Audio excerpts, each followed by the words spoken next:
here yes. that even SIFUNA will support RUTO. Yes. In that booth, I want you to bring your cameras on the day of the election. Yes. Personally, there is no way I can support RUTO. There is no way.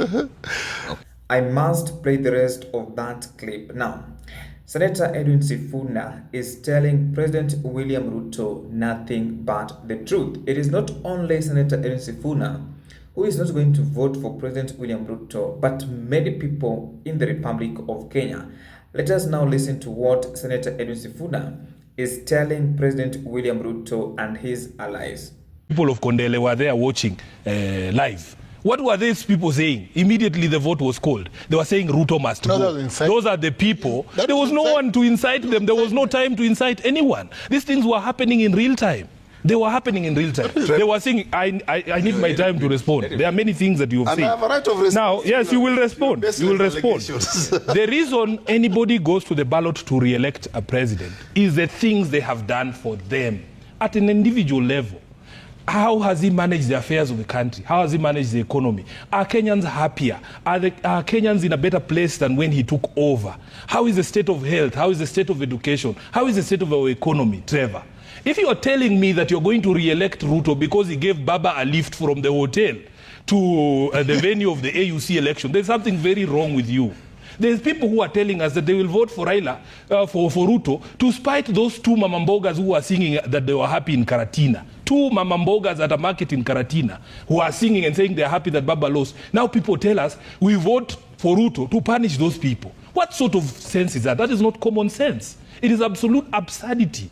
I want to tell William Ruto that the only reason he will be re-elected, because everybody knows that even him pretending to front Raila, because Raila himself has told us that he did not ask Ruto to support him. And when he announced that he was going to run for this thing, it was of his own volition. He said it himself. If there is somebody lying to Ruto, because everybody knows this was supposed to be a ruse to try and come and blackmail, because he knows people love Baba. He knows people love Baba. So he comes and tells us, oh, I supported him, I helped him, I did this for him, and this and that, so that he blackmails Raila supporters emotionally, because we like when people do good things for Baba and when they honor him. But what has he done for us as a people? The people who are going to vote in this particular election will be asking those questions. Let me finish by saying that Ekuru has made a prediction here that there will be a referendum. Ekuru doesn't know how Ruto fears the people. Ruto cannot dare to put a referendum question to the people of Kenya right now. And in fact, I said yesterday, it is an insult to Raila Odinga to tell him that you can bring a constitutional amendment to put a seat for Raila Odinga. Raila Odinga fought for this constitution not because it was going to create a seat for him. He wanted us to live in dignity. He wanted us to live in a country where we are free. So you cannot tell us that you will bring a referendum. To do what? To support a constitutional change to give Raila a seat. As I've said, Raila is not idle. He has things to do. He is a father, he is a husband, he is a grandfather, he is a party leader, he is a leader of the opposition. So he has things to do, Trevor. He's not idle. And I've said it here myself previously, that when Raila wants something, he will use his own mouth to tell us. There are messages that are too important to send agenda. I am telling you, if Raila wants to support Ruto in 2027, he will not send agenda. For heaven's sake, that is a message too important to be left to agenda, or in fact any other person. He will tell us himself. And I am telling you, I will respect his decision. If he says he's going to support Ruto, I will respect that decision. But I am telling you, and I have said it, I will tell him, I have told him, that because as SG of ODM, I have a global view of the country. I get calls from Tana River. This guy does not know. If you ask him to tell me the chairperson of ODM in Tana River, Oscar Kaseme speaks to me and he tells me in Tana River, people are saying, even if you support Ruto, you will fail. I get calls from Kericho, from Turkana. You know, that is the reason why I am convicted, because these are not things I just come up with in my head. I have a global view of the country. I have networks across the country. Okay. People tell me, I call my chairperson in Nyandarua and I ask him, were those two people who are singing in Karatina, do they reflect the view of the people in Nyandarua? And he says no. Okay. So Tom Ojienda oscillates between Muoroni and Kondele. I have a global view of the country. He doesn't speak to the people in Kwale. Okay. So when I say these things, I know my sources, Trevor. All right. We want to make it very clear. Trevor, I deserve a right of response. no, there's something he said. There's something he said finally here, Yes. that he and SIFUNA will support Ruto. Yes. In that booth, I want you to bring your cameras on the day of the election. Yes. Personally, there is no way I can support Ruto. There is no way. Okay. One of your members.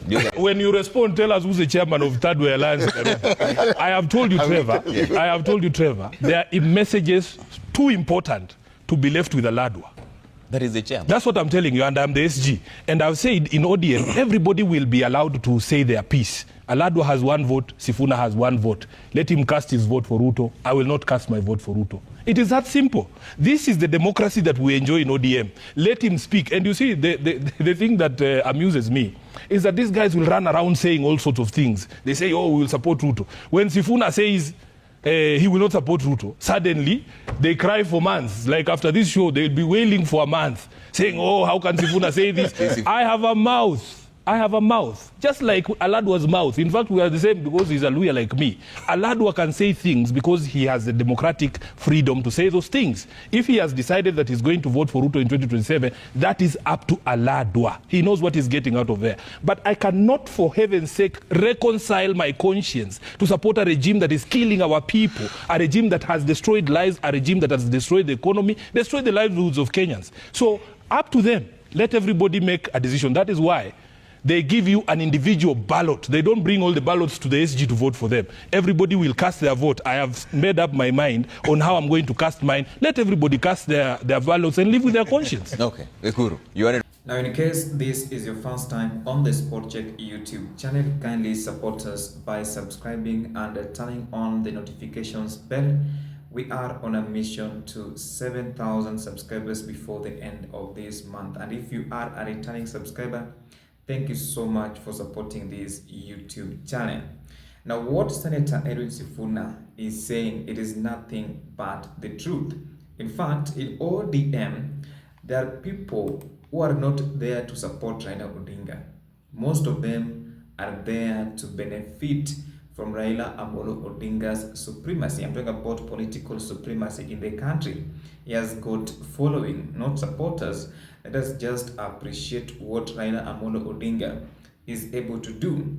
But the democracy in ODM, it is what Senator Edwin Sifuna is talking about. And yesterday, MP George Aladwa and Anthony Oluoch said, especially Anthony Oluoch said that yeye atangoja Raila Odinga na William Ruto wawapange before 27. George Aladwa said, forget about those people who are talking in ODM. At 2027, Rais atakuwa William Samoei Arap Ruto. Now, the following factors are what George Aladwa and Anthony Oluoch are forgetting. The first factor, President William Ruto is unpopular on the ground as we speak. Despite the fact that Raila Odinga donated some of his experts, that does not mean, I mean experts in quote, that does not mean that President William Ruto is now popular in Raila Amolo Odinga's stronghold, because that is what many people within his political circle are thinking, that association is now translating to what Raila Odinga supporters will feel for William Samoei Arap Ruto. That is not the reality on the ground. In fact, the day that Raila Odinga will give direction to his supporters, that is the day that William Ruto will know that his support base is only in Rift Valley. Because Rigathi Gachagua has also destabilized UDA as a party. People will not believe that. But UDA as a party, it is not functioning very well. In fact, most of its supporters were from Rift Valley and Mount Kenya region. Rigathi Gachagua is now gone with almost a half of the population within UDA as a party. So tell me, if Raila Odinga gives direction, and that is what Senator Edwin Sifuna is saying, that even if Raila Odinga will say or will give direction that they should support President William Ruto, yeye kama Edwin Sifuna, he will not vote for William Samoei Arap Ruto as a person, And many people are feeling that way. That is the reality on the ground. It will take President William Ruto a miracle. In fact, for him to be re-elected, it is not going to be easy. Forget about these stories to do with AUC or what is taking place. That is not going to play much, because everybody knows within ODM how President William Ruto can operate.